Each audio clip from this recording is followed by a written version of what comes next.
আসসালামু আলাইকুম ওরহমতুল্লাহি ওবরকাতুহ।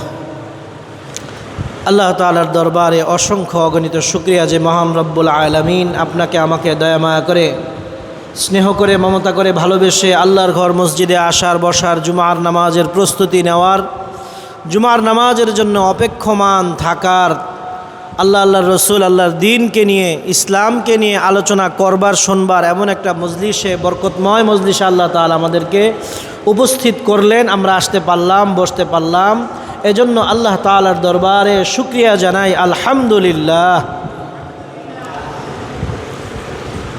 আল্লাহ রব্বুল আলামিনের পেয়ারে হাবিব সাল্লাল্লাহু আলাইহি ওয়াসাল্লামের উপরে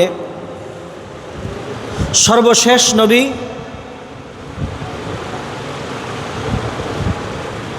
ইমামুল মুরসালিন, খাতামুন নবিয়্যিন হযরতে মুহাম্মদুর রাসূলুল্লাহ সাল্লাল্লাহু আলাইহি ওয়াসাল্লামের উপরে আল্লাহ রব্বুল আলামিন সর্বশেষ নবীর উপরে সর্বশেষ গ্রন্থ আল কোরআন অবতীর্ণ করেছেন। এবং এই সর্বশেষ গ্রন্থের মাধ্যমে কিয়ামতের পূর্ব পর্যন্ত যত বিধিবিধান আছে, যত মানব দানব আসবে এই দুনিয়াতে, সবার জন্য বিধিনিষেধ এই মহাগ্রন্থ আল কোরআনুল মজিদের মধ্যে আল্লাহ রাব্বুল আলামিন একবারে ঢুকিয়ে দিয়েছেন। কিয়ামত পর্যন্ত যত মানুষ আসবে এই বিধি মোতাবেক যদি চলে তাহলে তার মুক্তি, আর যদি সে এই বিধি মোতাবেক না চলে তাহলে তার জন্য শাস্তি। সোজা হিসাব, কোরআনের বিধান যে মানবে তার জন্য আছে মুক্তি, দুনিয়া ও আখিরাতের মুক্তির ব্যবস্থা আছে। যে এই কোরআনের বিধান মোতাবেক চলবে না তার জন্য আল্লাহর পক্ষ থেকে দুনিয়া আখিরাতের কোনো মুক্তির ব্যবস্থা নাই, বরং শাস্তির ব্যবস্থা আছে। একটা কোম্পানি থেকে যখন ওয়ারেন্টি কার্ড দিয়ে দেয়, 1 বছর, 2 বছর, 5 বছর, 10 বছর, 20 বছর, 50 বছরের ওয়ারেন্টি কার্ড, গ্যারান্টি কার্ড, একটা ম্যানুয়াল দিয়ে দেয়। ওখানে লেখা থাকে যে যদি ফিজিক্যাল কোনো ড্যামেজ থাকে তাহলে এই ওয়ারেন্টি গ্রহণযোগ্য না। কথাটা বুঝাইতে পারলাম কিনা? ফিজিক্যাল কোনো ড্যামেজ যদি থাকে, আপনার হাতের থেকে পড়ে ভেঙে গেছে, আপনি একটা বাড়ি মারছেন, ভেঙে গেছে, ফিজিক্যাল কোনো ক্ষতি থাকে তাহলে এটা গ্রহণযোগ্য না, এই ওয়ারেন্টি আর কার্যকর থাকবে না। আল্লাহ রাব্বুল আলামিন দুনিয়াতে মানুষ পাঠানোর সাথে সাথে বলে দিছে, তোমার জন্য জান্নাত লিপিবদ্ধ করে দিলাম। তোমার জন্য কি দিয়ে দিছি? জান্নাত লিপিবদ্ধ করে দিয়েছি। কিন্তু তুমি যদি তোমার এই ম্যানুয়াল মোতাবেক তোমার জীবন যাপন না করো, এই কোরআনের ম্যানুয়াল যদি তুমি না মানো, তাহলে এই ফিজিক্যাল ড্যামেজের জন্য কেউ দায়ী থাকবে না। তোমার এই ওয়ারেন্টি আর কি হবে না, ওয়ারেন্টি গ্যারান্টি আর প্রযোজ্য হবে না। আল্লাহ তাআলা দুনিয়াতে মানুষ পাঠাইছেনি জান্নাতে দেওয়ার জন্য, আল্লাহ জাহান্নামে দেওয়ার জন্য মানুষকে বানান নাই।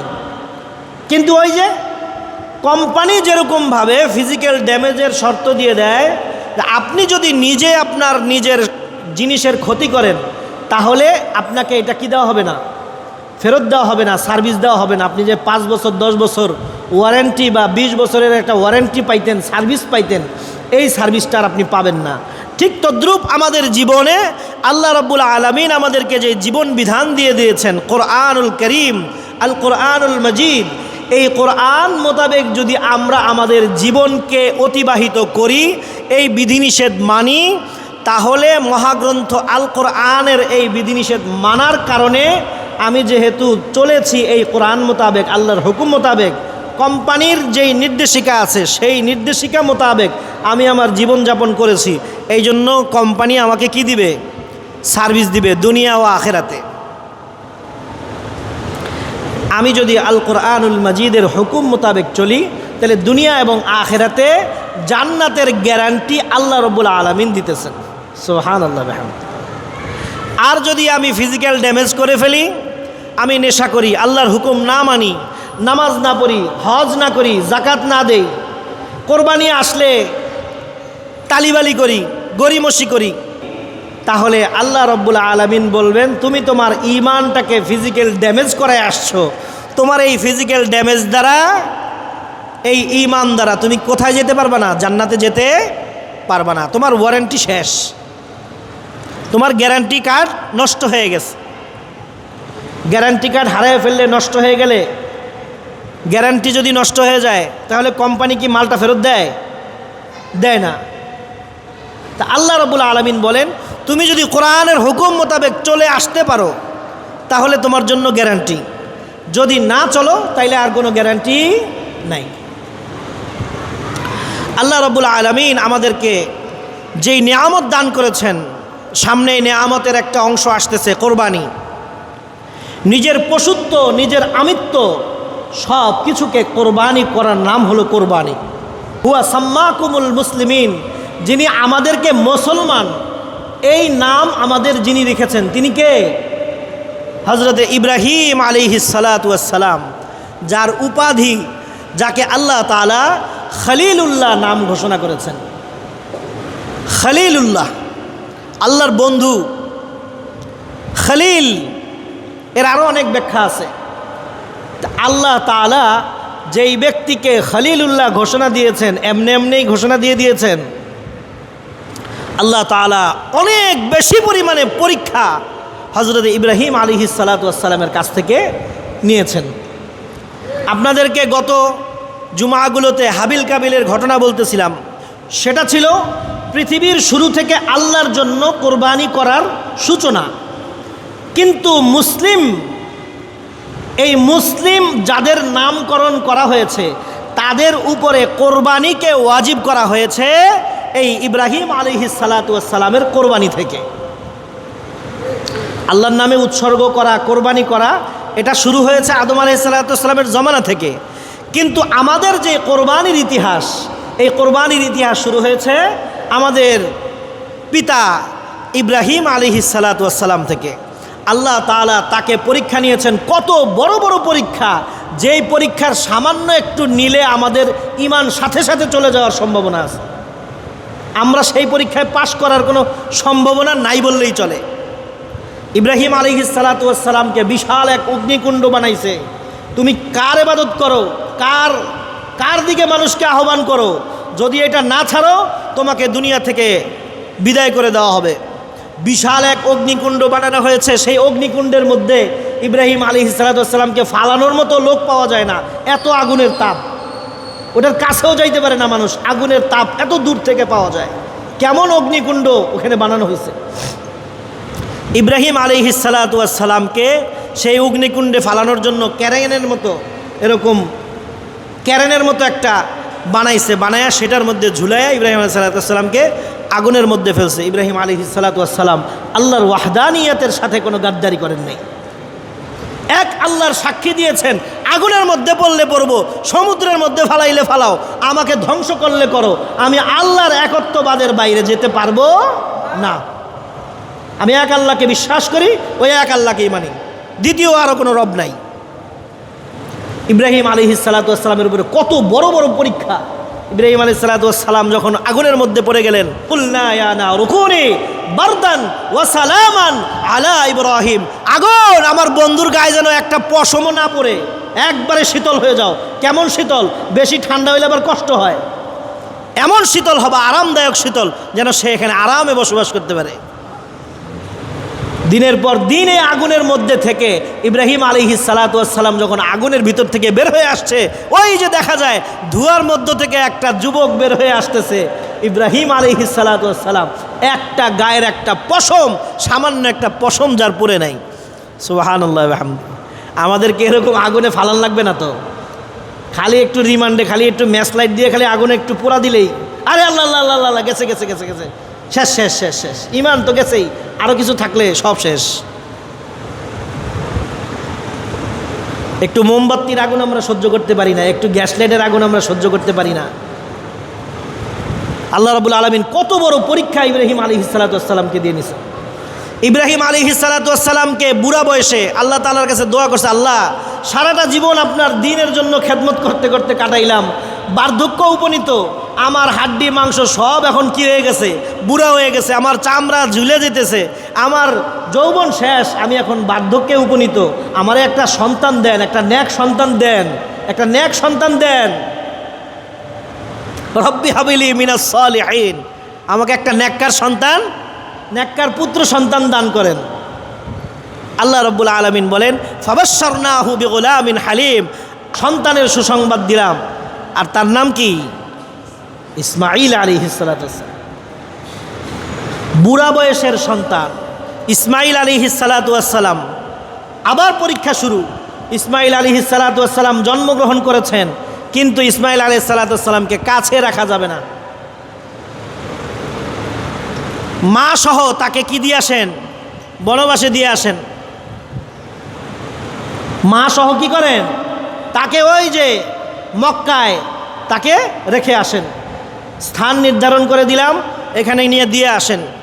সেখানে গিয়ে মরুভূমি, আর মরুভূমি, ধুধু মরুভূমি, কোথাও কোনো পানি নাই, গাছ নাই, কিচ্ছু নাই। এমন একটা জায়গায় আল্লাহ রাব্বুল আলামিন এত পাষাণ হয়ে গেল।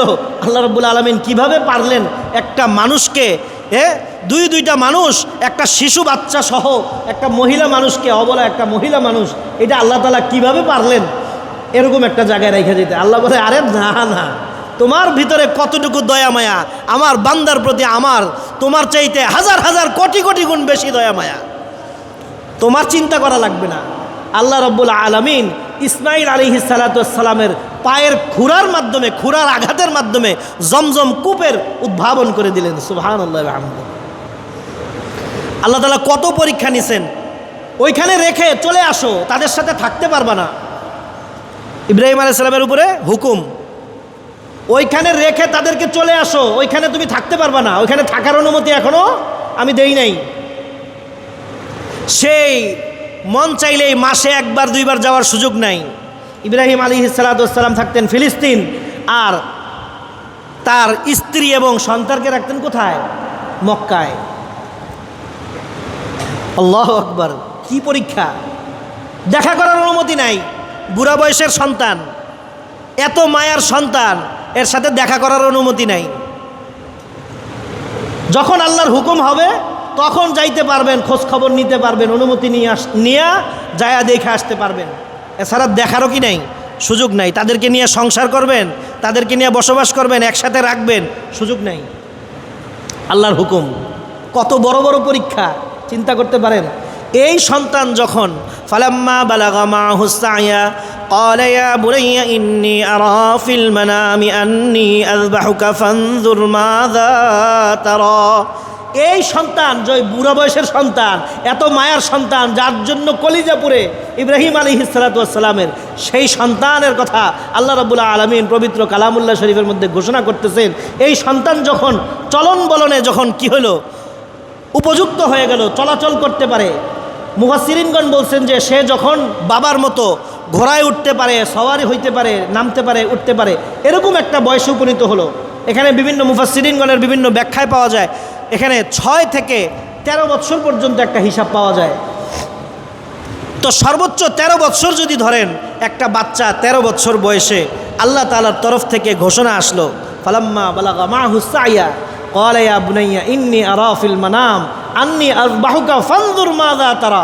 সন্তানকে বলতেছে, সাক্ষাৎ করছে, আসছে আল্লাহর তরফ থেকে, বারবার স্বপ্নে দেখাইতেছে।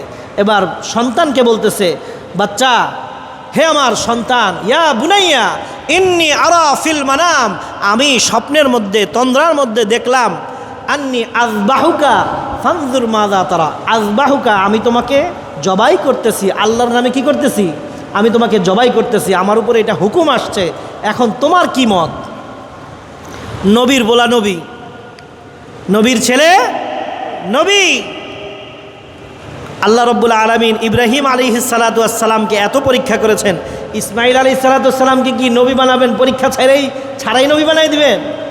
আল্লাহ রাব্বুল আলামিন ওই যে ঘোষণা করেছিলেন, রব্বি হাবিলি মিনাস সলিহিন, আমাকে নেককার সন্তান দান করেন, তার প্রমাণস্বরূপ আল্লাহ রাব্বুল আলামিন ইসমাঈল আলাইহিস সালাতু ওয়াসসালামকে দান করেছেন এবং বলে দিচ্ছেন, ইন্নী আরা ফিল মানাম, আমি তোমাকে স্বপ্নে দেখেছি যে আমি তোমাকে কি করছি? আল্লাহর নামে জবাই করছি। সন্তান কি বলতেছে? সন্তান বলতেছে, আপনাকে যা হুকুম করা হয়েছে আপনি তাই করুন, নিশ্চয়ই আমাকে আপনি ধৈর্যশীলদের অন্তর্ভুক্ত পাবেন। সুবহানাল্লাহ। সন্তান বা কেমন সন্তান! আমরা যদি আমাদের সন্তানকে, কিংবা আমাদের বাবা, আমাদের পিতারা যদি আমাদেরকে বলে যে আমি তো স্বপ্নে দেখছি যে তোমার আমি কি করে ফেলতেছি, জবাই করতেছি, আল্লাহর নামে উৎসর্গ করতেছি, শালার বাপের গোষ্ঠী গেলেই আগে তোর খবর আছে, আগে তোর খবর আছে, তোর মাথায় গেরা ঢুকছে, শয়তান চাপছে তোর মাথায় না। আমাদের অবস্থাটা কি হইতো? ইব্রাহিম আলাইহিস সালাতু ওয়াস সালাম নবী ছিলেন, নবীদের স্বপ্ন কি আল্লাহর পক্ষ থেকে আসে, নবীদের স্বপ্ন কখনো মিথ্যা হয় না। ইসমাইল আলাইহিস সালাতু ওয়াস সালাম জানতেন আমার বাবাকে যেই স্বপ্ন আল্লাহ রাব্বুল আলামিন দেখিয়েছেন এই স্বপ্ন আল্লাহ তাআলার পক্ষ থেকে হুকুম। তিনি বললেন আপনি আমাকে জবাই করেন, যা করেন, আল্লাহ যেইটা হুকুম করছে সেটা করেন, আপনি নিশ্চয়ই আমাকে কি পাবেন? ধৈর্যশীলদের অন্তর্ভুক্ত পাবেন। সুবহানাল্লাহ ওয়া বিহামদি। আল্লাহ রাব্বুল আলামিন সেই জায়গাকে এখনও স্মরণীয় করে রেখেছেন, সেই কোরবানিকে এখনও স্মরণীয় করে রেখেছেন। আল্লাহ রাব্বুল আলামিন এটা বিধান দিয়ে দিয়েছেন ইসমাইল আলাইহিস সালাতু ওয়াস সালামকে শোয়ানোর পরে বাবার মায়া লাগবে, এই জন্য মুফাসসিরিনগণ কয়েকটা ব্যাখ্যা করেন। এক ব্যাখ্যায় চোখ বাঁধার কথা আসছে, আরেক ব্যাখ্যায় কাত করে শোয়ানোর কথা আসছে, আরেক ব্যাখ্যায় উপর করে শোয়ানোর কথা আসছে।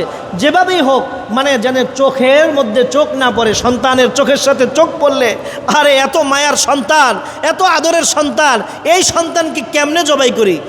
মুফাসসিরিনগণ বলেন যেই জবাইয়ের ছুরি দিয়ে হযরত ইব্রাহিম আলাইহিস সালাতু ওয়াস সালাম ইসমাইল আলাইহিস সালাতু ওয়াস সালামের গলায় পোষ শুরু করছিলেন, সেই ছুরিটাকে ইব্রাহিম আলাইহিস সালাতু ওয়াস সালাম জবে করার পরে এরকম ছুঁড়ে মেরেছিলেন।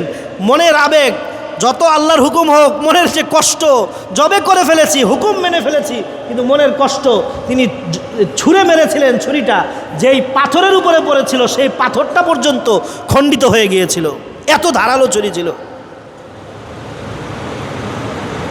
আল্লাহ রাব্বুল আলামিন তার এক নবীর পরীক্ষার মধ্যে আরেক নবীর পরীক্ষা, এর মধ্যে আবার ওই নবীরে বাঁচানোর জন্য আল্লাহ রাব্বুল আলামিন জিবরাইল আলাইহিস সালাতু ওয়াস সালামকে হুকুম করে দিলেন তাড়াতাড়ি যাও, আমার নবী, আমার দোস্ত, এ তো আমার কথা বাস্তবে রূপান্তরিত করার জন্য সত্যি সত্যি তার ছেলেরে শোয়া ফেলাইছে, তাড়াতাড়ি আমার নবী আরেকটারে বাঁচাও, তাড়াতাড়ি ইসমাইলের কাছে যাও, ইসমাইলকে সরাইয়া দিয়া আমার জান্নাত থেকে এই দুম্বাটা নিয়ে তার নিচে ঢুকায় দাও। জিবরাইল আলাইহিস সালাতু ওয়াস সালামের একটা রিওয়ায়াতে পাওয়া যায়, জিবরাইল আলাইহিস সালাতু ওয়াস সালাম বলছেন আমি কয়েকটা মুহূর্তে আমি খুব বেশি বিচলিত হয়ে গেছি। জিবরাইলের মতো ফেরেশতা যে আল্লাহর ওহী আনে, সেই ফেরেশতা বলতেছে আল্লাহর যত মেসেজ দুনিয়াতে এসেছে কার মাধ্যমে এসেছে? জিবরাইল আলাইহিস সালাতু ওয়াস সালামের মাধ্যমে। তাহলে কত বড় ফেরেশতা, কত বড় পোস্ট, একবারে আল্লাহর কাছাকাছি যায়, আল্লাহর হুকুম নিয়ে দুনিয়াতে আসে। আর কোনো ফেরেশতা এত কাছাকাছি যায় না। তাহলে আল্লাহর কাছাকাছি যাওয়ার মতো ফেরেশতা একজনই আছে, সে কি? জিবরাইল আলাইহিস সালাতু ওয়াস সালাম। সে বলতেছে দুনিয়াতে আমি যতগুলা পেরেশান হয়েছি এর মধ্যে সবচেয়ে বেশি যে পেরেশানগুলো হয়েছি এর মধ্যে এইটা একটা। আমি যাওয়ার আগে যদি ইব্রাহিম আলাইহিস সালাতু ওয়াস সালাম ইসমাইল আলাইহিস সালাতু ওয়াস সালামকে জবে করে ফেলে আল্লাহর সামনে আমি কি জবাব দিব? আমি পৌঁছানোর আগে যদি ইসমাইল জবে হয়ে যায় আমি আল্লাহর সামনে কি জবাব দিব? আমি তখন বিচলিত হয়ে গেছি, মানে একেবারে ভয়ে আমার আতঙ্কগ্রস্ত হয়ে গেছি আমি। আল্লাহ রাব্বুল আলামিন ইসমাইল আলাইহিস সালাতু ওয়াস সালামের বদলে জান্নাতি দুম্বা কোরবানি করায় দিলেন এবং এই বিধানকে আল্লাহ রাব্বুল আলামিন ঘোষণা করে দিলেন যে এই যে আল্লাহ রাব্বুল আলামিন যেই দায়িত্ব ইব্রাহিম আলাইহিস সালাতু ওয়াস সালামের উপরে দিয়েছিলেন সেই দায়িত্ব পুঙ্খানুপুঙ্খানুভাবে ইব্রাহিম আলাইহিস সালাতু ওয়াস সালাম পালন করেছেন এবং আল্লাহ তাআলা খুশি হয়ে ঘোষণা করে দিয়েছেন যে এটা আজীবন তোমার উম্মত, তোমার জাতি, তোমার পরবর্তী প্রজন্মের উপরে, মুসলিম জাতির উপরে এটা ওয়াজিব থাকবে, তারা প্রতি বছর আমার নামে কি করতে হবে? কোরবানি করতে হবে। সুবহানাল্লাহ ওয়া বিহামদিহি। আসলে কোরবানির ইতিহাস এটা অনেক বড় একটা ইতিহাস। এটা 10-5 মিনিট 20 মিনিট আধা ঘন্টা 1 ঘন্টায় বলে শেষ করার ইতিহাস না। কোরআন পড়বেন, নবী রাসূলদের ঘটনা পড়বেন, সাহাবা আজমাইনদের ঘটনা পড়বেন, ইসলামের ইতিহাস পড়বেন, ইনশাআল্লাহ এগুলো জানতে পারবেন। আমাদের মধ্যে অনেকেই আছি আমরা ইসলামের ইতিহাস জানি না। ইসলামী ইতিহাসগুলো আমাদের জানার দরকার। আমরা অনেক ওলামায়ে কেরামও ইসলামী ইতিহাসগুলো স্টাডি করি না, গবেষণা করি না এগুলো নিয়ে। তা আমরা এগুলো নিয়ে গবেষণা করব, এগুলো পড়ব, তাহলে আমাদের অনেক জ্ঞান বাড়বে, ইমান মজবুত হবে। তো এই কোরবানি আমাদের উপরে ওয়াজিব, সম্পদশালীর উপরে কোরবানি ওয়াজিব। এমনকি যাকাত আদায় করার জন্য বৎসর অতিক্রান্ত হওয়া জরুরি, কিন্তু কোরবানি ওয়াজিব হওয়ার জন্য বৎসর অতিবাহিত হওয়া জরুরি নয়। 10ই জিলহজ সকাল থেকে নিয়ে শুরু করে 12ই জিলহজ সন্ধ্যা হওয়ার আগ পর্যন্ত এই সময়ের মধ্যেও যদি নেশাব পরিমাণ মালের কেউ মালিক হয় তার উপরেও কোরবানি ওয়াজিব। এজন্য কেউ যারা আমরা সম্পদশালী আছি, নেশাব কতটুকু? কমপক্ষে 52.5 তোলা রূপার মূল্য। এই জন্য অনেকের আছে চাষাবাদ করার জন্য অনেক জমি জমা আছে, ভরণ পোষণের জন্য যতটুকু একান্ত জরুরি এর বাইরে যদি এক সামান্য সুতাও থাকে ওইটার হিসাব অন্তর্ভুক্ত হবে।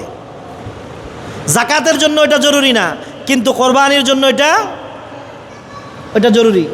অর্থাৎ কারো যদি 52.5 তোলা রূপার সমমূল্যের রূপা থাকে কিংবা সমমূল্যের সম্পদ থাকে, অর্থাৎ সে বাড়ি গাড়ি বাসস্থান খাদ্য শস্য করার জন্য তার যতটুকু দৈনন্দিন আহার করার জন্য দৈনন্দিন উপার্জন করার জন্য যতটুকু দরকার তার চাইতে বেশি যখন 52.5 তোলা রূপার সমমূল্য তার হবে, এটা বাজারে হিসাব করে নেবেন। বাজার মূল্য হিসাব করে নিলে কখনো কম থাকবে কখনো বেশি থাকবে। বাজার মূল্য হিসাব করে বর্তমানে কত আছে আমার জানা নাই, এটা হিসাব করে আপনারা দেখবেন যে এই টাকা আমার আছে কিনা। এই টাকা যদি আমার কাছে থাকে, এই সম্পদ যদি আমার কাছে থাকে, তাহলে আমার উপরে কোরবানি ওয়াজিব, আমার উপরে কোরবানি ওয়াজিব। তবে হ্যাঁ, এখন বর্তমানে কিছু কিছু সমাজে একটা প্রচলন এখনও আদি যুগ থেকে চলে আসছে, সেটা হলো সমাজের পক্ষ থেকে একটা নিয়ম করা হয় 3 ভাগের 1 ভাগ একটা জায়গায় নির্দিষ্ট জায়গায় পৌঁছে দেওয়া। পৌঁছে দিলে সেই জায়গা থেকে সমাজের গরিবদেরকে কি করা? বিতরণ করে দেওয়া। এক্ষেত্রে সরাসরি ফতোয়া মারকাজুদ দাওয়া থেকে যে 3 ভাগের 1 ভাগ দেখ 2 ভাগ দেখ সম্পূর্ণটা দিয়ে দেখ, মালিক দেওয়ার অনুমতি আছে, সুযোগ আছে। কিন্তু মালিক যদি কিছুটা কম বেশ করে তাকে জবরদস্তি করার কোনো অনুমতি নাই। দানের ক্ষেত্রে কোনো জবরদস্তি করা যাবে না। দানের ক্ষেত্রে জবরদস্তি যদি করে তাহলে ওই গোস্ত কারো জন্যই খাওয়া হালাল হবে না। তাহলে আমরা গোস্ত কি হারাম করে খাবো নাকি হালাল করে খাবো? হ্যাঁ, সামাজিকভাবে আমার এলাকার গরিবরা যেহেতু আমার এলাকায় আছে, তারা যেন সঠিকভাবে পায়, পারলে আমার গরুর অর্ধেকটাই দিয়ে দিব। এই কোরবানি করার অর্থ তো এই না যে এটা আমি সারা বছর ফ্রিজের মধ্যে রাইখা সারা বছর খাই। জায়েজ আছে, আপনি সারা বছর ফ্রিজে রাইখা এই গরুটা খাইতে পারবেন, কিন্তু আপনার চিন্তা করতে হবে আমার মতো একটা মানুষ যে একটা গরু কোরবানি দেওয়ার তৌফিক আছে, সে কি বছরে 2-4 বার 2-4 কেজি গরুর গোস্ত কিনে খাওয়ার সুযোগ নাই? অবশ্যই আছে। কিন্তু আমার যেই ভাই গরু কোরবানি দিতে পারলো না, ছাগল কোরবানি দিতে পারলো না, তাদের তো সামর্থ্য নাই বলেই তারা কোরবানি দিতে পারে নাই। তাদের যদি সামর্থ্য থাকতো তাহলে তো তারা কোরবানি করতো। তাদের তো 1 কেজি গরুর গোস্ত কেন, আধা কেজি গরুর গোস্ত কিনে খাওয়ার কি নাই? সুযোগ নাই। এখন বর্তমানে 1 কেজি গরুর গোস্ত 850-900 টাকা করে। আপনারা জানেন 850 টাকা করে গরুর গোস্ত, 1 কেজি গরুর গোস্ত, যেটা একজন লেবারের সারাদিনের মজুরির চেয়েও বেশি। আমাদের এই এলাকায় বর্তমানে লেবারের মজুরি সম্ভবত 600 থেকে 700 টাকা, এর মধ্যেই লেবারের মজুরি। তাহলে একদিনের চেয়ে বেশি পরিমাণ, একদিনের সারাদিনের পরিশ্রমের ইনকামের চেয়ে বেশি সেই এই টাকা দিয়ে গরুর গোস্ত কিনবে না অন্যান্য ময় মশলা কিনবে না শাকসবজি কিনবে না তেল কিনবে না পেঁয়াজ কিনবে না কি কিনবে? সেই বেচারা গরুর গোস্ত কিনে খাবে কোন সময়? তো এই জন্য যেই প্রথাটা চালু আছে সেই প্রথাটা চালু রাখার জন্য 2টা শর্ত 2 দিকে খেয়াল রাখতে হবে। একটা হলো যারা এই গোস্ত জমা করবে তারা কারো উপরে জবরদস্তি করতে পারবে না, আর যারা দিবে তারা এই খেয়ালে দিতে হবে আমার গরিব ভাইয়েরা এলাকার তারা না খেয়ে আছে, তাদেরকে পারলে একটু বেশি দিব, কম দিব না। কথাটা বুঝাইতে পারলাম? দেওয়ার ক্ষেত্রে আনন্দের সাথে দেওয়া, নেওয়ার ক্ষেত্রে জবরদস্তি না করা। এই 2টা জিনিস যদি ঠিক রাখি তাহলে সমাজের যে এই প্রচলন আছে যে সব জায়গা থেকে গরিব মিসকিনকে দেওয়ার জন্য এক জায়গায় উপস্থিত করে বন্টন করা হয়, এটা খুব আনন্দের কথা এবং খুশির কথা যে এটার থেকে এক জায়গায় জমা করে একদল লোক দায়িত্ব নিয়ে এটা কাজ করছে। কিন্তু যখন জবরদস্তি আইসা পড়বে তখন সেটা জবরদস্তি যারা করবে তাদের উপরে গুনাহগারের কি আসবে, আবার আপদ চলে আসবে। এটা তার উপরে, তার সাথে আল্লাহর সাথে দায়ভার, এটা আমার সাথে না। বলে আমি মাসআলা বয়ান করব, মানা না মানা এটা আমার সমাজের মানুষের কাজ, মানা না মানানো এটা আমার কাজ না, মাসআলা বয়ান করা আমার কাজ। এই জন্য আমরা খেয়াল রাখবো যারা আমরা সম্পদশালী আছি, আমার পাশের গরিবরা যাতে এই ঈদের দিনটায়, ঈদের দিনকে উসিলা করে দুই এক টুকরা গোশত খেতে পারে, এই দিকে খেয়াল রাখবো। নাকি আমি কোরবানি করলাম, কোরবানি করে সব একবারে ফ্রিজে ভরে রাখলাম, মাসের পর মাস খাওয়ার জন্য আমার মেহমানরা আসবে, আমার বাড়ির লোকেরা আসবে, আমি বাড়িতে পাঠাবো, আমি অমুক করব, আমি তমুক করব। বিবাহ শাদী আছে সামনে, ছেলে মেয়ের বিবাহ শাদীতে আমি এই গরুর গোশত দিয়ে, কোরবানির গরুর গোশত দিয়েই আমি ওটা চালাই দিব, খরচ বাইচা যাবে। এই ধরনের কাহিনী যারা করবে, এই কথা দুনিয়ার মানুষ না জানলেও জানে কে? আল্লাহ। আপনার মনের কথা ইমাম সাহেব, খতিব সাহেব না জানলেও, সমাজের লোকেরা না জানলেও আল্লাহ তাআলা ঠিকই জানে। এইভাবে যদি আপনি কোরবানি করেন, আপনার নিয়ত যদি সহি না হয়, ওটা আপনার জবে করা হবে পশু, কিন্তু কোরবানি হবে না। এজন্য আসুন আল্লাহ তাআলার বিধান মোতাবেক আমরা কোরবানি করি, এবং এই বিধান মোতাবেক আমরা কোরবানির যে গোশত এই বন্টন আমরা করি। আমরা কেউ কোরবানি থেকে মাহরুম থাকবো না। যার সামর্থ্য আছে সে একটা ছাগল বকরি দিয়ে হলেও আমরা কি করব? কোরবানি করব। এটা অনেক বড় আল্লাহ তাআলার একটা বিধান, ওয়াজিব বিধান। এটা ভঙ্গ করলে গুনাহগার হবে। এই জন্য ভাই, এই সমাজে দেওয়া লাগবে, এই জন্য এই ভয়ে আবার সমাজে আমি যদি কোরবানি দেই তাহলে গোশত পাবো না, এই আশায় আর এই ভয়ে কোরবানি যদি নষ্ট করেন, তাহলে আপনার ইবাদত আপনি নষ্ট করলেন, আল্লাহ তাআলা আপনাকে এই জন্য ধরবে। এই জন্য আমি দায়ী থাকবো না। আমি আমার মাসআলা বয়ান করার দরকার, আমি বয়ান করলাম, মানা না মানা আপনার উপরে। কোরবানি না করলে আপনি আল্লাহর কাছে ফেসে যাবেন। আমি আপনাকে সতর্ক করছি, ভাই আসেন কোরবানির যে ইতিহাস, সেই ইতিহাস থেকে আমরা শিক্ষা গ্রহণ করি, এবং আল্লাহ তাআলার হুকুম মোতাবেক আমরা সবাই কোরবানি পালন করি। আল্লাহ তাআলা আমাদের কোরবানিকে কবুল করুন। কোরবানির সময় আরও কিছু বিষয় আছে, খেয়াল করবেন। রক্ত দিয়ে, ময়লা আবর্জনা দিয়ে আমরা যেন আমার পরিবেশ নষ্ট না করি, আমরা যেন প্রতিবেশীকে কষ্ট না দিই, এই ব্যাপারেও খেয়াল রাখতে হবে। ঈদের সময় ইনশাআল্লাহ আমরা এই ব্যাপারে জানায় দিব, এবং এই ব্যাপারে একটু আলোচনা হবে। আল্লাহ তাআলা যদি তৌফিক দান করেন, ওমা তৌফিক ইল্লা বিল্লাহ, ওয়া আখিরু দাওয়ানা আনিল হামদুলিল্লাহি রাব্বিল আলামিন, ওয়াসসালামু আলাইকুম ওয়া রাহমাতুল্লাহি ওয়া বারাকাতুহু।